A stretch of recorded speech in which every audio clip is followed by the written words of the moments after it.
सवाल ये पूछा गया है कि साहिब निसाब आदमी कुर्बानी के लिए कितना उम्दा जानवर ले, यानी वो कैसा जानवर होना चाहिए जो ले, क्या इंतहाई महंगा और आला जानवर ले या कि दरमियाना सा जानवर ले या बिल्कुल ही रद्दी सा जानवर ले और अपने ज़िम्मे से ये अपना वजूब और वाजिब जब वो ख़त्म करे। तो उसका जवाब ये कि जो शख्स साहिब निसाब हो, जिसके पास 52.5 तोले चांदी की मिकदार या 7.5 तोले सोना के बराबर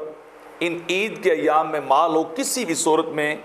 3-4 चीज़ें इकट्ठी करके हो या एक ही निसाब हो, तो ऐसे शख्स के ऊपर मुतवस्सित जानवर ख़रीदना जो है वो लाजिम है। वो एक छोटा जानवर यानी बकरा, दुम्बा, मेंढा वगैरह ले ले या एक बड़े जानवर के अंदर जो अपना एक हिस्सा जो है वो डाल ले,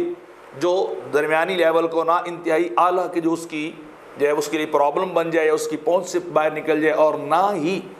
अल्लाह के रास्ते में इंतहाई घटिया जानवर जो है वो देना चाहिए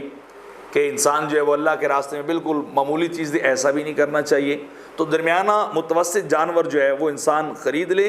और ख़रीद कर अल्लाह के रास्ते में जो है वो ज़िबा कर दे। लेकिन अगर कोई शख्स मुतवस्सित की बजाय अपने शौक़ से, अपनी मोहब्बत से इंतहाई महंगा जानवर ख़रीदता है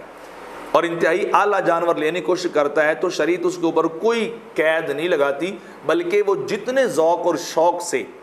और जितनी ज़्यादा कीमत देकर अल्लाह की राह में जानवर को ज़िबा करने के लिए जानवर को ख़रीदेगा, उतना ही ज़्यादा उसे सवाब मिलेगा। तो जो अल्लाह के कुर्ब का तलबगार है, सवाब का तलबगार है और चाहता है कि मुझसे मेरा खुदा राज़ी हो, जितना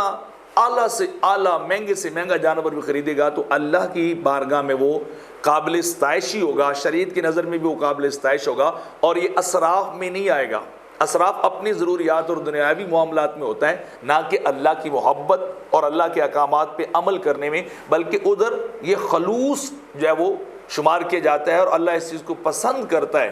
कि ज़्यादा से ज़्यादा महंगी चीज़ और ज़्यादा से ज़्यादा दौलत जब अल्लाह के रास्ते में दी जाए तो अल्लाह उसको बदला भी उतना ही ज़्यादा देता है।